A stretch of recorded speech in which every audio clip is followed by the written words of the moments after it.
it's not about next week or tomorrow or down the road I'm gonna. Right. It's, what are you doing now? Do the next right thing. Today. Yeah.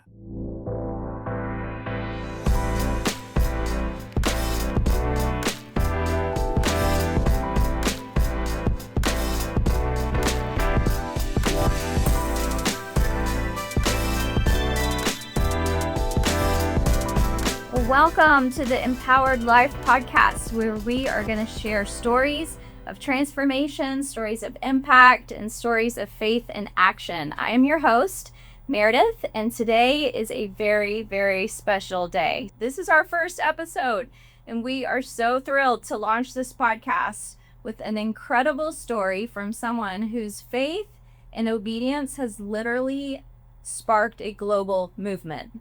So today's guest is Chris Burgin. He is the founder and president of Allies in Youth Development.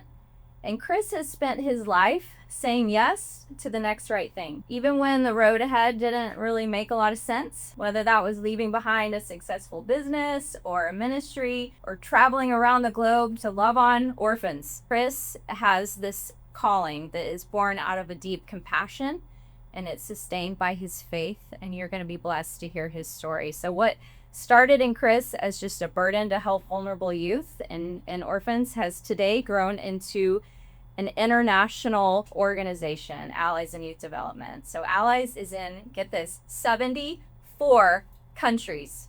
What? And it's mentoring 25,000 children every month. Let me just pause. Every month, 25,000 through community-based support and mentorship and hope. And so in this episode, we're going to be exploring some of the defining moments of Chris's journey. We're going to talk about some of the risks he's had to take and how he continues to lead by empowering others. So I think if today you might be in a place where maybe you're feeling stuck or uncertain, or you're wondering, how can I make a difference? I think hearing from Chris's story is going to encourage you and help you to see how maybe you can take another step in your journey. So, Chris, welcome. Very first episode. Well, this is the only way to start is with the man himself, how this all came to be. But I want to start by giving you what I think might be the biggest compliment I can give a person. And that is that you remind me so much, I'm not going to cry, you remind me so much of my dad. My dad was a very successful entrepreneur. He was a servant leader. His passion was for walking alongside the vulnerable. And he believed in people's potential. And he called that out in them. And the mark he left on this planet is huge. And so much of his story reminds me of you and what you're doing. And his kind of mantra and what he would always tell me in life is, Meredith, you just got to do the next right thing. What's the next right thing? And I think the more I've learned about you, Chris, is I see that woven throughout your story too. Of we're just going to do the next right thing. Wow. Yeah. So I've thought this from the minute I met you, is there's something about you that reminds me of my dad, and I just wanted to tell him that. What an honor. Yeah, I wish you could have met him, but one day. So let's kind of start at the beginning, and I know that your journey to this global orphan ministry it wasn't like this lateral straight line, right? You didn't have this like vision and this blueprint, and I think that a lot of us, probably all of us, can relate. Like, our journey is not always just this clear path, and you kind of pick up pieces along the way. And so let's talk about that. Take us back to the early moments of before Allies ever even existed. You felt a tug on your heart. Well, it was, I guess you'd have to go back to 1992. Okay. And a friend of mine, Johnny Bugger, had said, hey, can you go to China? Well, I was in a small business. Fourth kid is on the way. Real busy. But I said, yeah, I'll go. I don't know where the money will come from, but I'll go. And sure enough, next thing I knew, I was in China. Okay. And I think the most impactful thing that I remember from that trip, and it was a great trip with good people, but I'll never forget the day of seeing the baby house, and kids were in extreme conditions. I mean, they were so. This was an orphanage. Sort of an orphanage, yeah. It's but they were all under 3, 4, 5 years old. The babies were bound and laying, head to toe together, two per baby bed. Yeah. And then the older kids were sitting on a chair with the hole cut out with a pan underneath it so they could use that was their bathroom. But they were tied there. And many of them were rocky.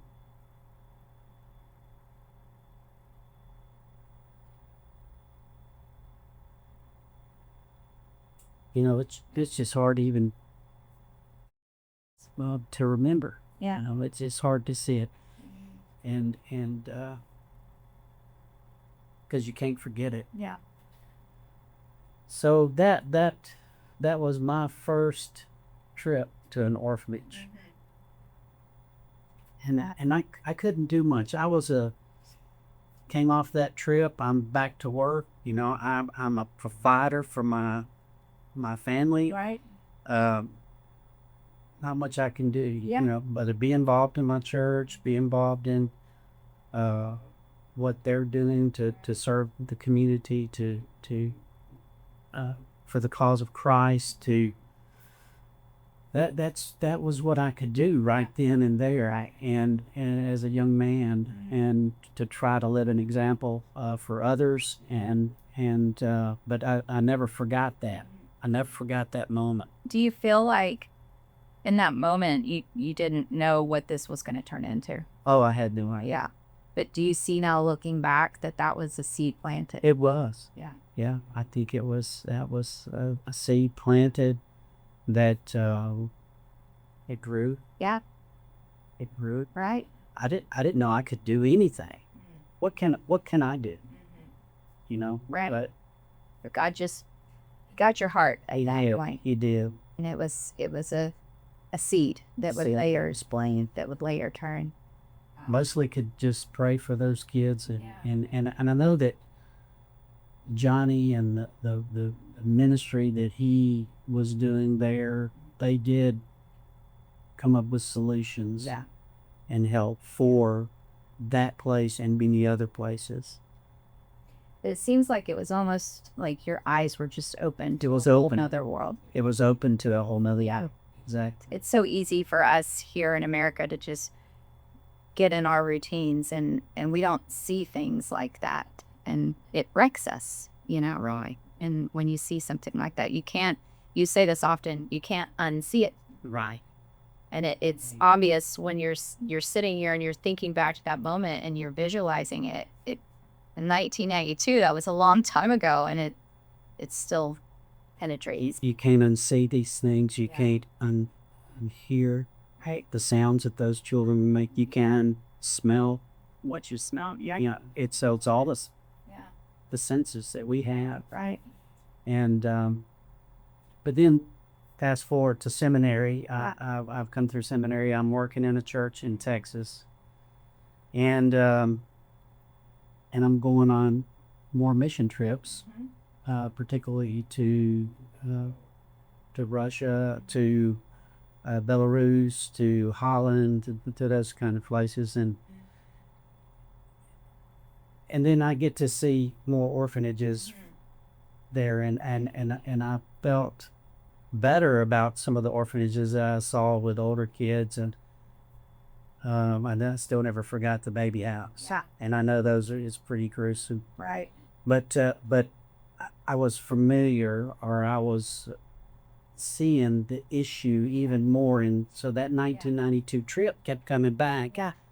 Wow, these kids are in distress. What happens to these kids? Right. So what happens when And that was the big question that we began to ask. Right. And so in that, in all those trips to Russia and seeing this again and again, you saw the reality of the situation. And so what does happen to the orphans? What did you learn in that? What's their... Well, we learned that many of them, when they exit the orphanage, there's no plan. So they're cast into society, and it's sink or swim. Now, many will commit suicide before they're even 30 years old. They'll commit suicide. So we began to come up with solutions. That's how can what can we do? The basic question is what could we do from right here? And of course, I was still in that model, that basic missionary model, that we have to send a person there to live and to change culture and to, but I was awakened to a new way. Yeah. And that is by another mentor, Rob Brown, that you can empower people there in any country. Yeah. To do the work of the ministry. So then the work lasts your time there. It continues on even after you left. Yeah, you're not waiting for the next trip to get something else done. Yeah. It's going on even when you're not there. Right. So I know empowerment is a big deal to you. It's a big deal. That's what this podcast is all about. So I definitely want us to talk more about empowerment in a minute, but I want us to go back to some times in your life where you were like at a fork in the road, and it was like decision time, and you had to decide between, am I going to trust myself? I'm going to trust God. Am I going to stay comfortable, or am I going to step into a calling? And so specifically, I know you were a pastor. You had, a comfortable, I don't know if pastors are ever comfortable, but you had a great job as a pastor. And you felt this call back in Russia. You saw the orphanages and the need, and we have to do something. And so you decided, I've got to do something. I've got to do something. Tell us about that. Take us back to that moment when you decided to take a leap of faith. I think it was more of I can do something. I think I can do something. Yeah. I don't know for sure. Yeah. But I think I can. And I remember talking to, now I've never been the head pastor. Right. I'm the sure pocket pastor. I'm the get her done pastor. Yeah. The behind the scenes guy. And I remember talking to Pastor Amy about this idea. I got this idea. I need to go do this idea. I think I can do it. I think we can put something together that would be something that could be sustainable. It could be something that could be scaled. Right. It could be something that puts them on the right path. Yeah. And you can't just do that in one moment. No. Right. Got to go souls. There can be those one moment corrections, but and it was without, we knew we couldn't afford to feed and to house, right, and to build orphanages everywhere. So we needed to work within the systems that were already in place in different countries where kids were, and we needed to come up with a mentoring program that would empower them to make good choices. We need to put the right people in their lives, it's not us. And it's not Americans. Yeah. It's people in their own communities. And they're there. They're out there. We're finding. Yeah. They understand the need. Yeah. They're finding us. Right. They're finding it. I hate, we've heard this over and over. I've been praying that I could help orphans more. I've been praying for somebody to help me, and here Allies is to help me to do this. We have heard that story many times. So these are people in the community that see the crisis, they see the burden, they want to do something, they don't know what to do. They don't know how to help. And then, They're doing what they can, Yeah. but they know that more could be done if Right. they had a little help. wow. That's God, right? Yeah. Just putting the pieces together, aligning kingdom connection. Exactly. And I told Pastor Amy, I think I got this idea, and I think I can put the people together to do it. Mm-hmm. And it was an easy no-brainer. You had the funding, you had the building, you had the people, you had the staff, right? That's how it all worked. I got a major demotion. My paycheck went way down. Yeah. Though the church sent me out in a great way. Yeah. They really did, and they're still involved. You know what Allies does, and that's Walnut Ridge Baptist Church. And I'm so grateful to them. We're so grateful to them for all that they've done and all that they continue to do. But Pastor Randy at that time said, "Well, Burgin, tell me what it is." I told him, I got this idea of how we could help kids, and he was like, "We want to help. We want to do something to help you." To do that, and they did, and so I ended up in my garage, and we were in my garage for 6 years. Wow. Um, Grassroots. it was Yeah. grassroots. The first big purchase was a tall desk chair. You felt fancy. Yeah, where I would sit at the counter and do the work. So Dr. Tatiana Baiva, she was our connection in Russia at that time. And though she lived here, worked at UTA as a professor, well, she was working on that mentoring program, and then I was working on building a team here. And I remember peers of mine in the ministry of parachurch organizations similar to what we do, saying, "Oh, don't send anything. Don't send anything. You'll wreck their economy." And there's a book about that. You'll wreck their economy. If you, it's just too hard to send stuff. As far as like humanitarian Aid, anything. But we asked our people there, said, would it help if we sent some stuff or brought some stuff? And they were like, "Oh, that would be very helpful." Yeah. But what most people miss is the raving fans that you can build on this side by collecting things. And then it took me just about 3 months to figure out that, you know what, if you don't know me, you're probably not going to give me any money for Allies Youth Development. Nobody's heard the story. Nobody knows anything I can tell you about it. It's just an idea. So they would give you toothbrushes. They'd give you toothpaste. They give you any kind of hygiene thing. They would give you shoes. They give you their kids' hand-me-downs if they're in good shape. So we took that. Yeah. And then we took college students, because Tatiana was, the professor at UTA, and she could, she was talking to college kids every week. And so through her classes, we were getting volunteers that were coming to the garage to pack these boxes. Amazing.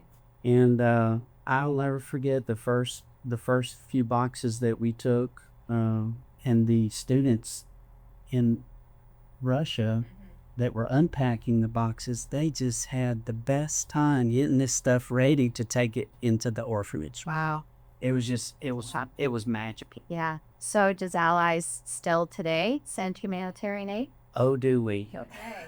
Does it look a little bit different than it did back It's a then? lot different. Yeah. Tell us about it. Yeah, we're not just in a 400 square foot garage. We're in 8,000 square feet of offices and warehouse now. And it is absolutely amazing. We have hundreds of volunteers that come locally.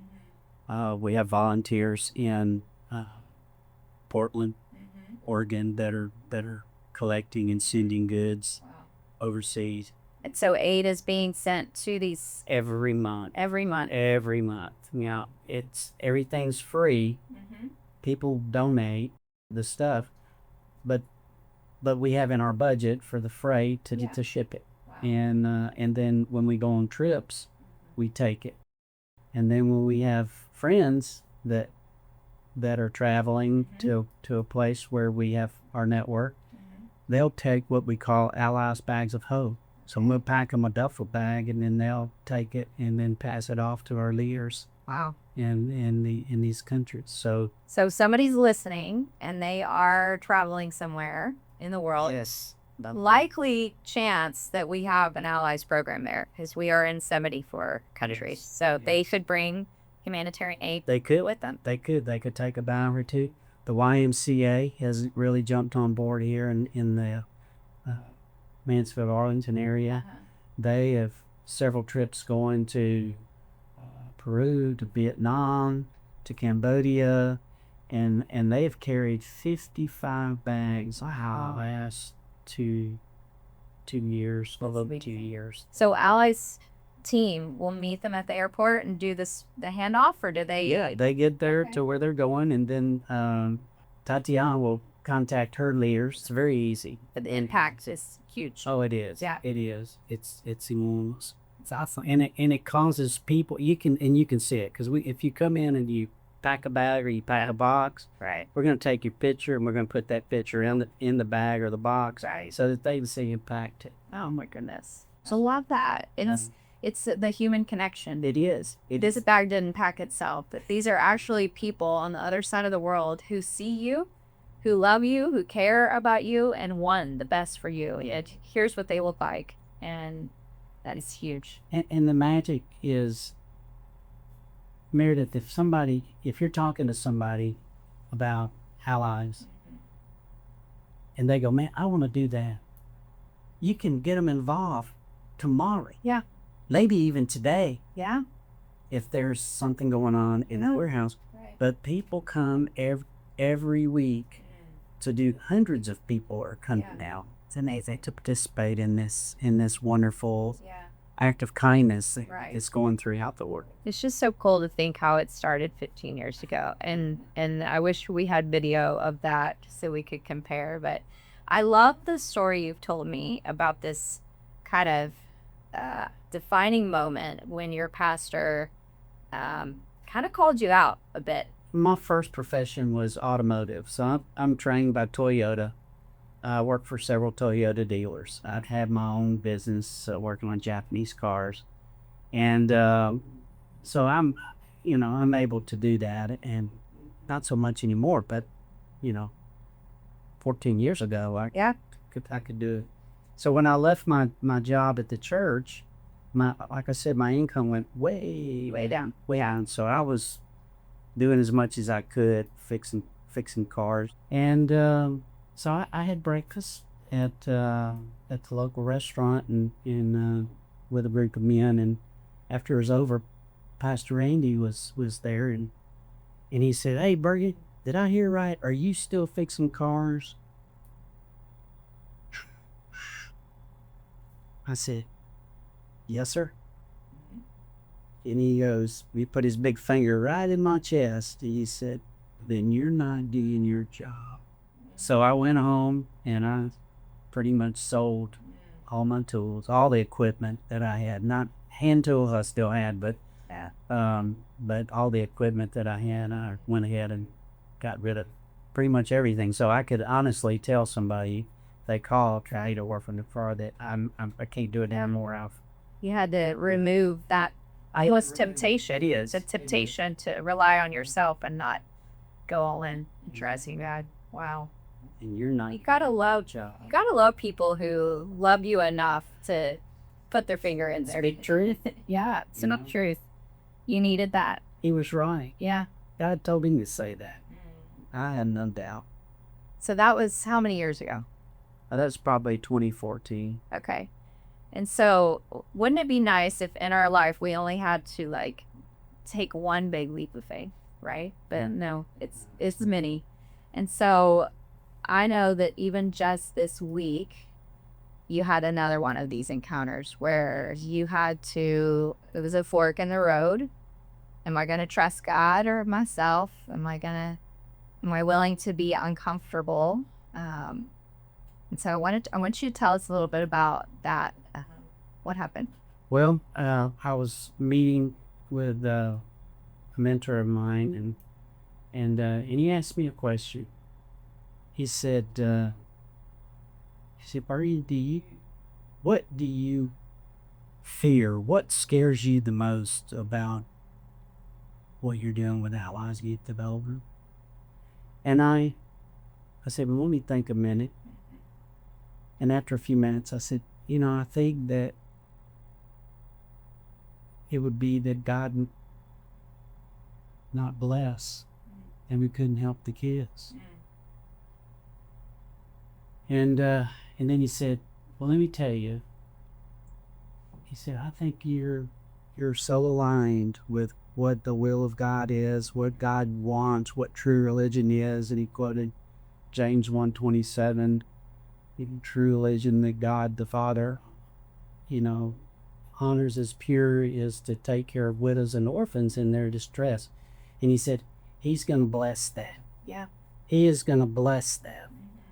Don't worry. Yeah. Well, the very next day, I'm meeting with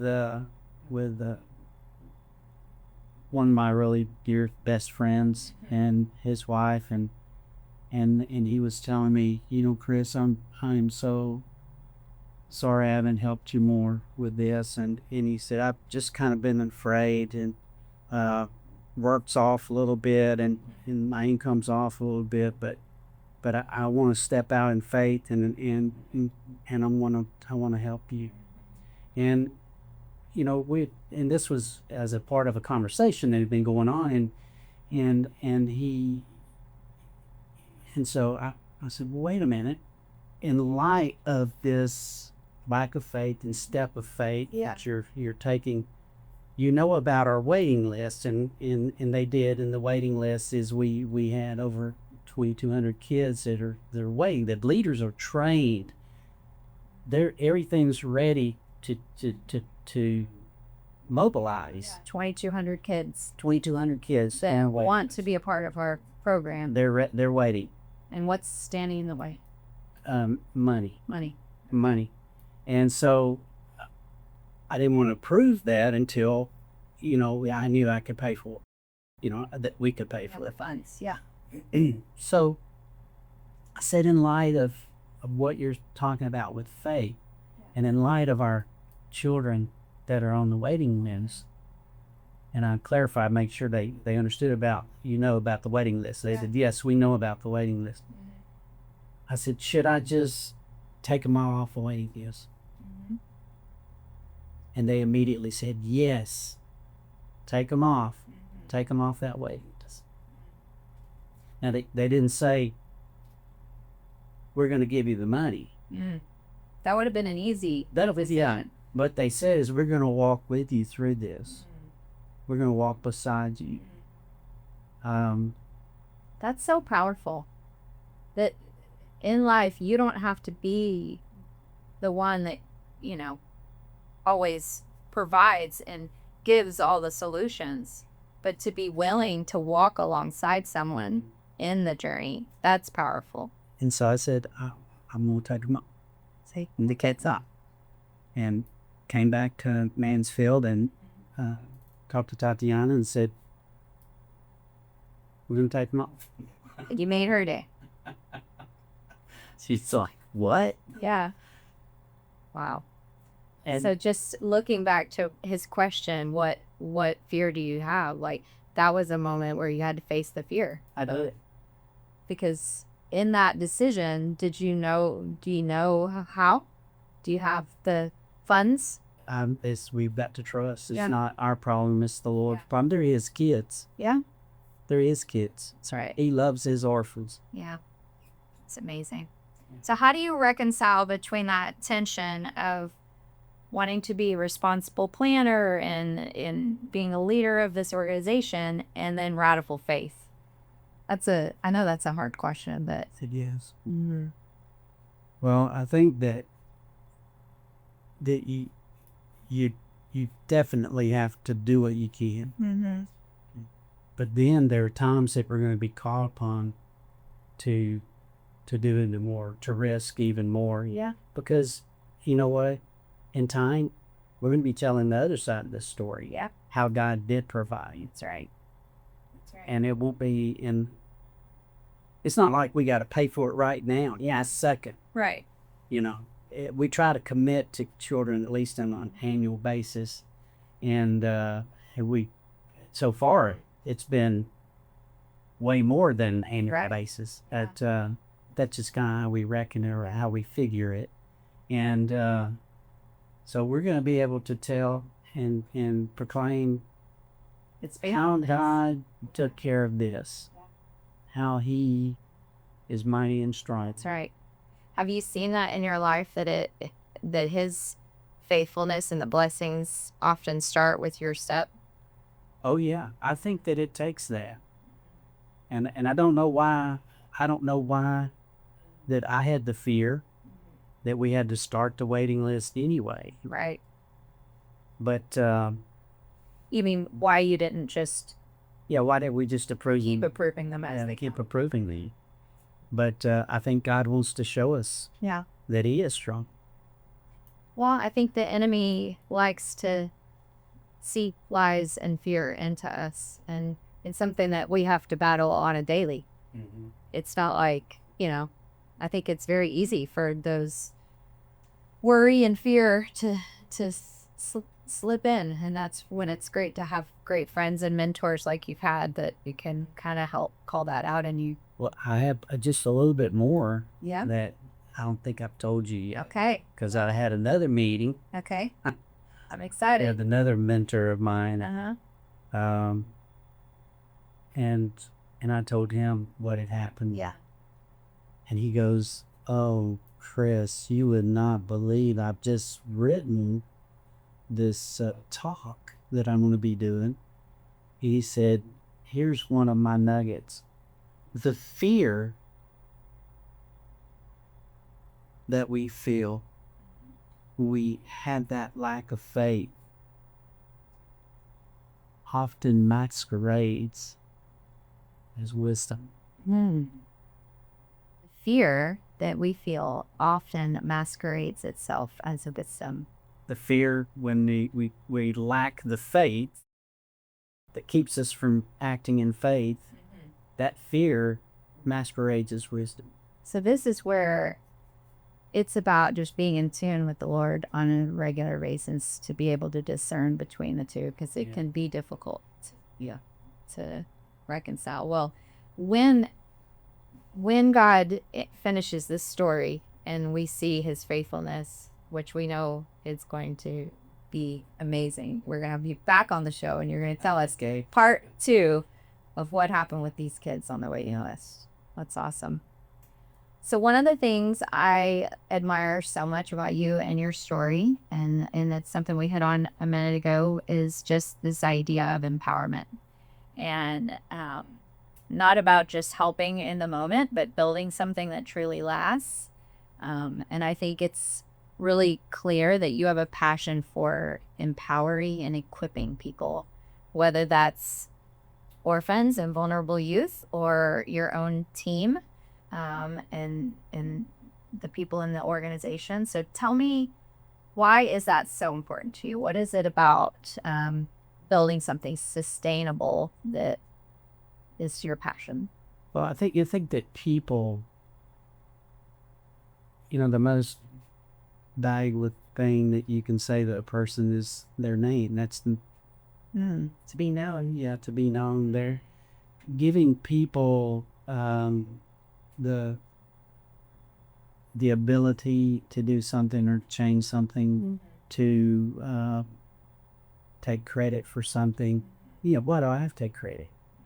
Why not let them take credit? I mean, what happens all over the world, it's not because of me. I'm just in the right place. I'm the one that I'm in the front of this rocket ship right now. But Tatiana's leadership, and then the leadership of who she attracts. She attracts these top-notch people. The leaders, the volunteers. The leaders of volunteers, the leaders the leaders of volunteers. Yeah. So it's just It's a deep network. it is. Leaders and passionate volunteers that has been built to do the work of allies. And kind of in my just my makeup is I just really had never wanted the limelight. It's not been that important to me. I like it every now and then, Yeah. but I really see value in finding others that you can push up and get them on. I did that with youth ministry. Yeah. You know, it wasn't what I could do. Is what can I do through others? Right. And I think that was one of the big lessons that I had to learn. It's not. I was told I'm not looking at what you can do, Bergen. I'm not looking at what you can do. I'm looking at what you can do through others. You know that you told me that a long time ago. I wrote it on a Post-it note, and it's in my office. Yeah. Because I think it's really easy for us to think that we have to do it all, that we have to be strong enough, wise enough, rich enough, whatever enough. And that is not it. It's, Not. yeah. It's what we do through others. It's what we pass on to others. It's taking what you have and laying it down. Wow. You've mentioned a lot how you've been inspired by John Maxwell's removing the lid idea. Tell us a little bit about that. Yeah. How does that relate to Well, the work that you're doing? Pastor Randy, he used to say, "You want to experience growth? You want to experience growth? Find the bottleneck and break it off. Okay. What's holding you back? So you can only lead as high as that lid goes. Okay. So what's your lid? What is it that's keeping you from doing more? So I think some people struggle with doing things through others. You can't do everything, and the sooner you realize that, you'll do more. Yeah. Because you can do it through other people. Not that you're using people, but that you are using people in a great way, in a positive way, a way that they want to be a part of something. Yeah. So that's how that works. But you just find the bottleneck. Yeah. And break it off. Yeah. What's holding you back, and let's go there. Let's see what that is, and do more. Right.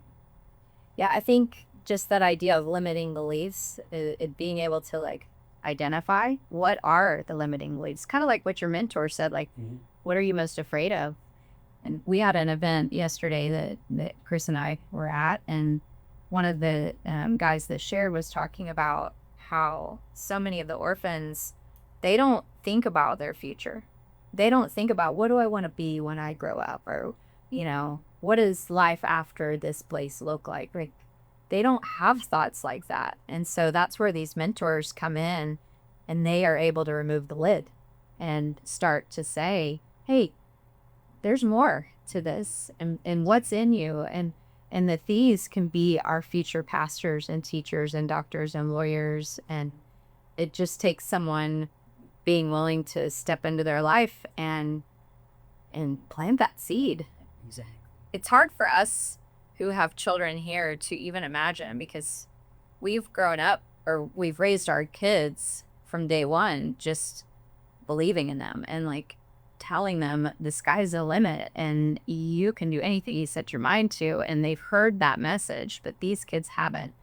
And I think that's what's so powerful about these volunteers, is that they are going and they're removing the lid. They're helping them identify that there can be something else. So one of the things that I believe wholeheartedly, and I think this is what this podcast is going to be kind of anchored in, is the idea that empowered people empower people. And that when you've been empowered, it's not just for you, it's to then go and impact the lives of others. So my question is, who are some people who have empowered you? Oh, there's many people that had been in my life. One of the things I try to do, I try to listen. I may not seem like it all the time, but I really do. And I try to look at what others can, what can this person help me with? And then how can I help these other people? And I think we can do that in many ways. I mean, we really can.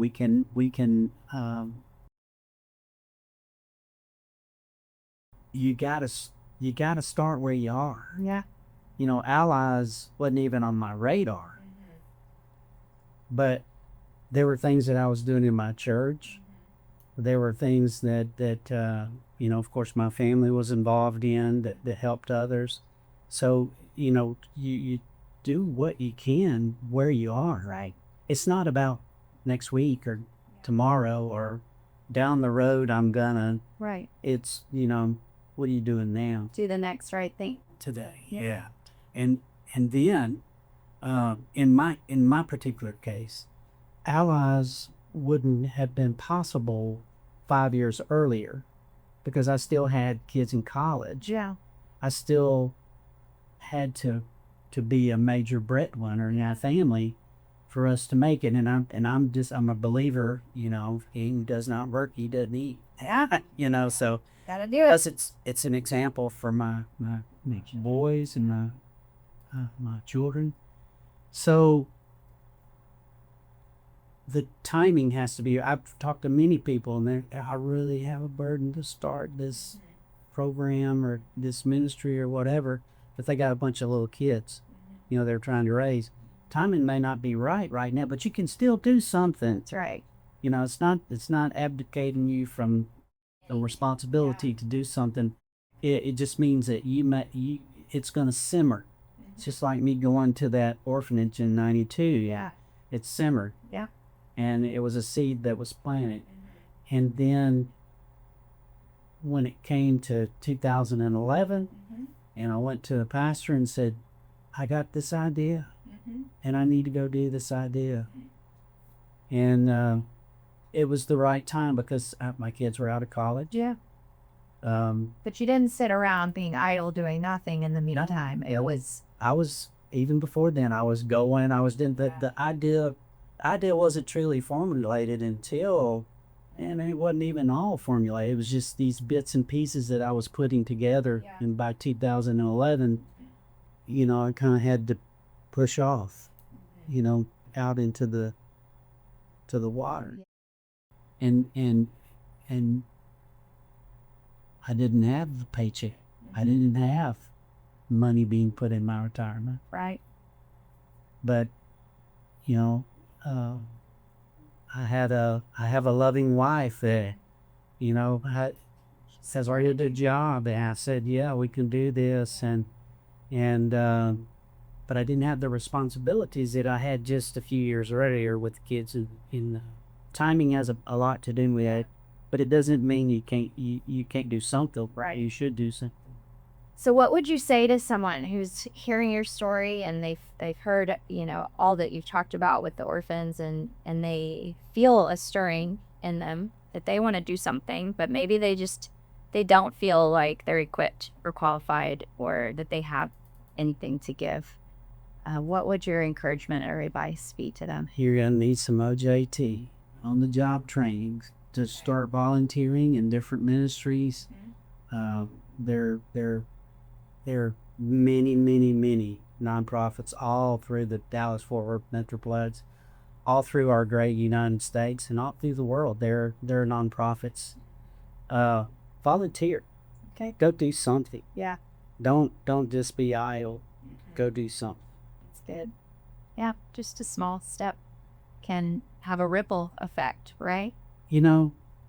Doing something for other people, it's contagious. It's contagious. If you're doing something selfless for an act of kindness for someone else, I mean, it's good for you. Not just good for them. Not right. And it's just kind of like thankfulness. Thankfulness is a tonic. Gratitude is like a tonic. Be grateful. Yeah. Be thankful in all situations. Yeah. Chris, this has been awesome. So good. I just want to say thank you, first of all, for your faithfulness and just your obedience to say yes. I think what I've learned from you, and what I hope other people have learned, is that you don't have to have all the answers, and you don't have to have all the solutions. Faith and obedience is enough, and just being willing to say yes. And the effect that that's had, your yes, can you even imagine one day in heaven when you're going to get to see the full effect of that? But the thousands and thousands and thousands of orphans, I mean, if you think about it, 25,000 orphans are being touched and mentored every month. So do the math. And it's not just their life. This is affecting communities and generations. Because if that one orphan's lid is removed, like, think of the impact and Exponential. Yeah. And I know, because you don't like to be in the limelight, we're not going to say that this is you, because we know this is God. But you had a part to play, and you said yes, and you were willing to do that and to take that next right thing, or next right step. So yes. So thank you for that. And I think for our listeners, we want to encourage you to search your heart. What's the next right thing for you? What is it that God has put a burden on your heart for, that maybe it's time to do something, to take a next step of faith. So I want to thank you so much for listening to our very first episode of the Empowered Life podcast. And I think what we can learn from Chris is, like I said, it's not always that we have the clear path, but when we have obedience and we're willing to say yes to God, the sky is the limit. And so that's our encouragement to you, is to just take that next right step. And so if you were inspired today by Chris's story, we want to invite you to be a part of the movement. There's so many ways that you can get involved with Allies. And so one simple thing that you can do to support this mission is by liking and following and commenting and sharing this podcast. Seems like a very small action, but that is going to help us spread these stories and to tell more and more people about the need, the orphan crisis, and the solution that's out there. So follow us on Allies Youth. That's on Instagram and Facebook and YouTube. And then also don't forget to follow the show. So the Empowered Life podcast, you can find it on Instagram and Facebook, and watch the full episode on our YouTube channel. So y'all, this is just the beginning. We are so glad you're here with us, and we want you to remember that empowered people, that's you, empower people. And your yes might be that first spark that brings transformation in someone else's life. So thank you for being with us. We'll see you next time on the Empowered Life podcast.